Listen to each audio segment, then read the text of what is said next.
Hi, my name is Sonia. The illness that I have, or that I had, is called ADEM, acute disseminating encephalomyelitis. It's a very close relative of Guillain-Barré syndrome, paralysis of the entire body, starting at the bottom, working its way up, that slowly reverses itself.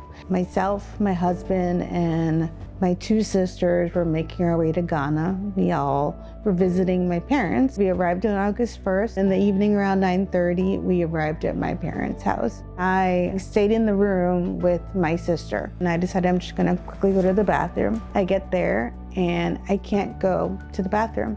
And I asked my sister, who happens to be an OBGYN here in the States, is there something that I should be worried about? And she says, well, I wouldn't worry about it right now. Why don't you just go to bed? In about an hour, she wakes me up and we try again.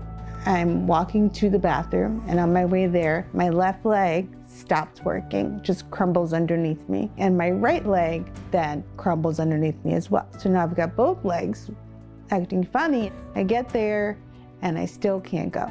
So we decide that we need to get to a doctor quickly to figure out what's going on. There's actually a military hospital in Ghana that's one of the best in the country.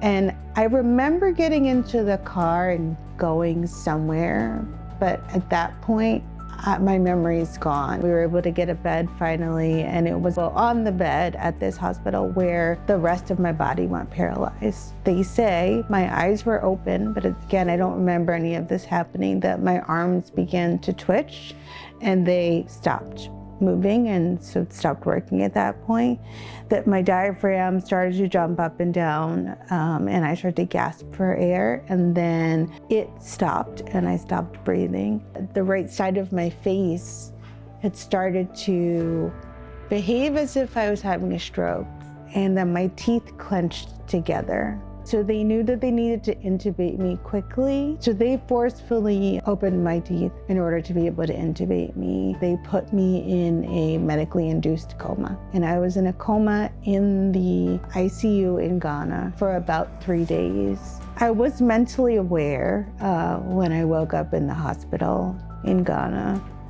I didn't know how many days it had been. I don't think I knew why I was there or how I got there. We eventually made our way to Connecticut, and the first hospital that I went to here in the States was Yale New Haven Hospital, and I spent about a month there. I was in the ICU, and my husband, who was my biggest advocate, he started looking for rehab facilities.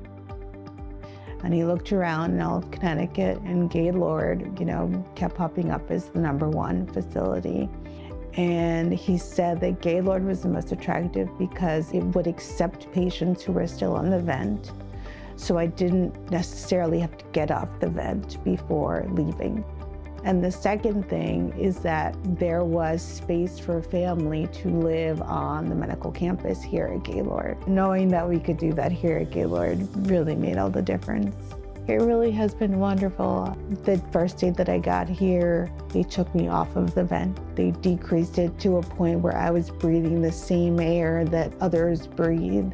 They allowed me to speak within my first few days of being here. 5 days a week, I'm doing some sort of activity or exercise, which I've never done in my previous life. I've never been that active or worked out that much. I spend some time with a speech therapist every day, and I go from there to working with a physical therapist. Most of my time spent with her is getting my legs moving, because when I got here, most of my upper body was on its way. So we spent a lot of time on my legs, just the range of motion, exercises, and ultimately walking was the #1 goal.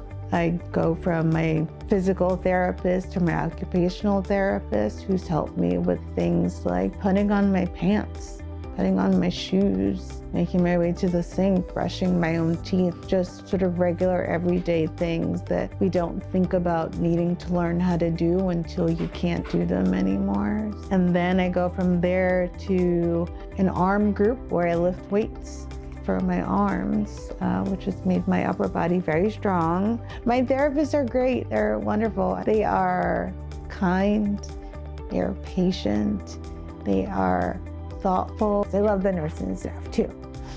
I love everybody at Gaylord. I mean, it's hard to even figure out why this is such a great place, but there's an amazing chemistry here with all the different moving parts.